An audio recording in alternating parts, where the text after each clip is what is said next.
যেকোনো অ্যাপের লোগোতে আমার মতো ঠিক এরকম ভাবে নিজের ছবি কিভাবে এড করবেন চলুন সেটাই কিন্তু দেখাবো আজকের এই ভিডিওতে। এজন্য প্রথমে প্লে স্টোর থেকে আপনাকে এই আইকন চেঞ্জার নামে অ্যাপটাকে ইনস্টল করে নিতে হবে। এবারে অ্যাপটাকে আপনি ওপেন করে দিবেন। নিচ থেকে আপনি এগ্রি লেখা আছে এখানে ক্লিক করবেন।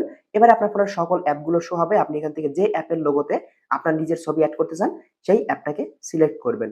তো এবার দেখুন আমি একদম নিচে চলে আসলাম। এবার আমি YouTube এ আমার নিজের ছবি এড করব। এজন্য আমি YouTube এর উপরে একটা ক্লিক করে দিব। YouTube এর উপরে ক্লিক করলে ঠিক এরকম একটা ইন্টারফেস চলে আসবে। এবারে ইমেজ লেখা আছে আপনি এই ইমেজ অপশনটার উপরে ক্লিক করুন বা গ্যালারি আইকন এখানে ক্লিক করবেন। এবারে আপনার ফোনে যতগুলো ছবি থাকবে সবগুলো এখানে শো করবে। আপনি যেকোনো একটা ছবির উপরে ক্লিক করে দিবেন। এবার উপর থেকে টিক মার্কে ক্লিক করে দিবেন। দেখতে পারবেন। এবারে আপনি উপর থেকে এই যে ইউজ লেখা আছে আপনি এই ইউজ লেখাটার উপরে একটা ক্লিক করে দিবেন। ইউজ লেখার উপরে ক্লিক করলেই দেখতে পারবেন আপনার এই YouTube অ্যাপের লোগোতে কিন্তু আপনার নিজের ছবিটা এড হয়ে যাবে। এই যে দেখুন অনেক সময় কিন্তু ইউজে ক্লিক করলে এরকম এড আসতে পারে। আপনি এড আসলে উপর থেকে ক্রস আইকনে ক্লিক করে এডটাকে কেটে দিবেন। কেটে দেওয়ার পর নিচে দেখুন এই যে এড লেখা চলে আসছে। আপনি এখান থেকে নিচেই এড লেখাটার উপরে ক্লিক করবেন। যখনই এড লেখার উপরে ক্লিক করবেন এরকম আসবে আপনি ব্যাকে চলে আসবেন।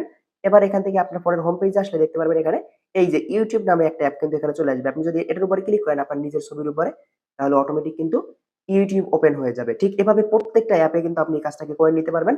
আর এই পাশে YouTube অফিসিয়াল যে অ্যাপটা সেটা আলাদাভাবে থাকবে। এখানে ক্লিক করলেও YouTube ওপেন হবে এবং এই পাশে থাকলে আপনার নিজের লোগোর উপরে ক্লিক করলে নিচে YouTube লেখা আছে। এখানেও কিন্তু YouTube ওপেন হবে।